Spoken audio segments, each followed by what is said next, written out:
here. James Creedham, good evening. Good evening, Luke. It's good to see you. Likewise.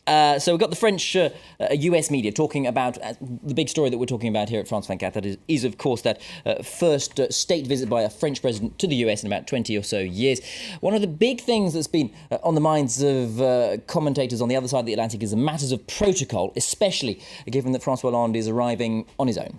Arriving solo, indeed. And that is one of the angles that is being looked into quite a lot by the fluffy media out there, and I suppose Media Watch can be a bit fluffy sometimes, and indeed some people are a little disappointed that this image will not be appearing for journalists to scrutinise. How are they dressing? You know, who's dressed better? Is there a bit the of important French flair, etc.?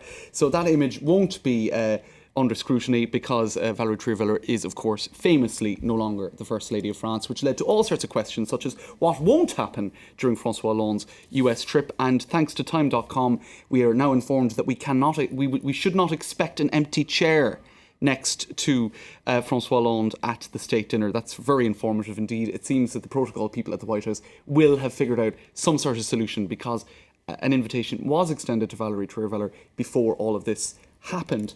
Now, elsewhere, there are other, I suppose, questions regarding protocol. Well, they're looking back rather at how, presidents or prime ministers or heads of state who are not attached or having marital difficulties have managed it. For example, King Hassan II of Morocco brought along his daughter, Princess Lala, at one point. That wasn't down to any marital difficulties, I believe, just a choice. Nelson Mandela in October 1994 was at the White House along with his youngest daughter, Zinzi, when he and Winnie were having their marital woes. And I think it was Hu Jintao of China turned up in 2011 on his own. Angela Merkel in 2011 also turned up on her own. I suppose Joachim Sauer, her husband, would rather not have had his outfit scrutinised alongside Michelle Obama's. Oh. Maybe he thought it wasn't really a gig for him to turn up to. Perhaps a wise choice. Indeed. I remember reading just recently that Hillary Clinton, back in the 1990s, she was very worried about the menu.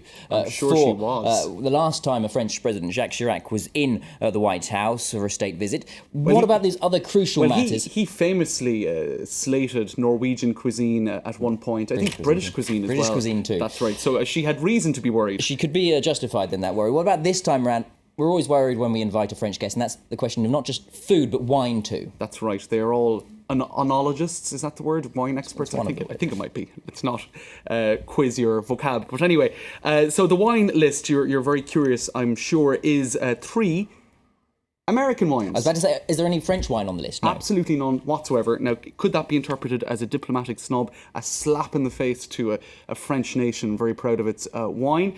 No, in fact, because all of those 3 wineries from which the wine has been sourced, one in Washington State, one in Napa Valley, California, one in Virginia, are all run by Frenchies who grew up in France and set up their wineries in the US at a later date. So it's a nice little diplomatic compromise. A bit of the French magic making its way over there too. The wine list.